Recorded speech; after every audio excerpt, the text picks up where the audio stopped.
Yes, we've been supporting the Ministry of Finance in Brazil. It's been a long and winding road.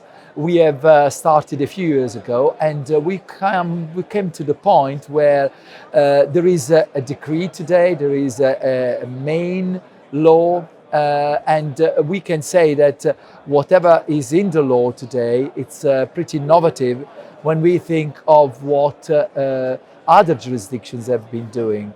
So in particular, I think the key element is the fact that 99% of what will be wagered will be managed by the operators, and 1% of tax is being considered as the value on turnover. 1% of tax on turnover has been the value to be given back to the state to manage all sorts of services. And there are provisions in the law where you will have not a concession, so it's not a concession-based model, but it's authorization-based. So the operators will be buying an authorization to run sports betting in digital or physical locations. And the way it will work is that the operators will pay about 3 million reais, which is more or less 660,000 euros for 9 years. That's for the cost of the authorization. Then they will need to pay a fiscal fee, which is on a monthly basis, different on whether you manage digital channel, you distribute your product through digital channel or physical locations.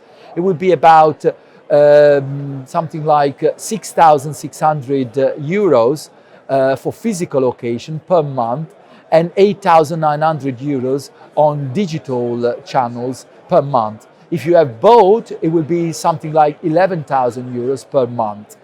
On top of that, there is a provision for a bank guarantee of about 6 million reais, which is 1.35 million euro, just for the operators to have in a security deposit in a bank to pay winnings. In case things go wrong, we know that Brazilian authorized operators will be able to guarantee winnings. And this creates also the conditions for which consumers will be very happy to place bets with authorized operators, because the law really focused more and above all on how to bring up to light black market operators or unregulated operators who are willing today to be regulated and to get a license or an authorization.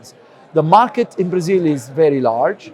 There is a predominance on the northeastern side today of retail-based betting based on multiple permutation bets, while in the southeast of the country is more digital, mobile-based.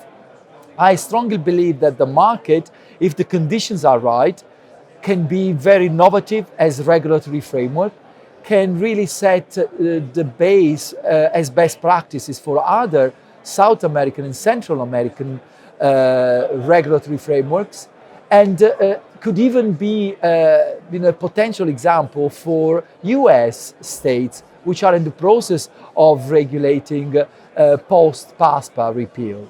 So I think everything is there for Brazil to really regulate effectively, as long as there are sustainable commercial, fiscal, operational conditions.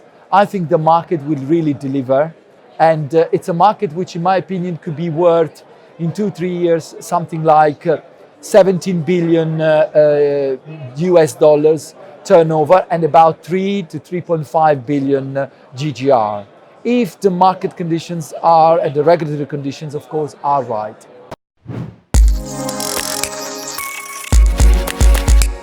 Absolutely. I strongly believe that Brazil, as in other segments of the economy, has often set the pace, and Argentina is looking and regulating. I think what we are seeing here more and more often, not only in Brazil, but everywhere, is the conflict between central government and local government. because the local states, local governments are very worried about the social cost, which they obviously carry when it comes to policing, when it comes to compulsive gaming, while the central government, of course, is setting the rule, the main guidelines. And I think Brazil will be doing a good job in that. And we have seen these conflicts everywhere. In China, we've seen it in the US, we've seen it in Europe. And even in Brazil, I think we are trying to create the conditions for which local governments and federal governments do talk to each other and come to a point where they will create, they will channel the interest within the same direction and really create a healthy market environment.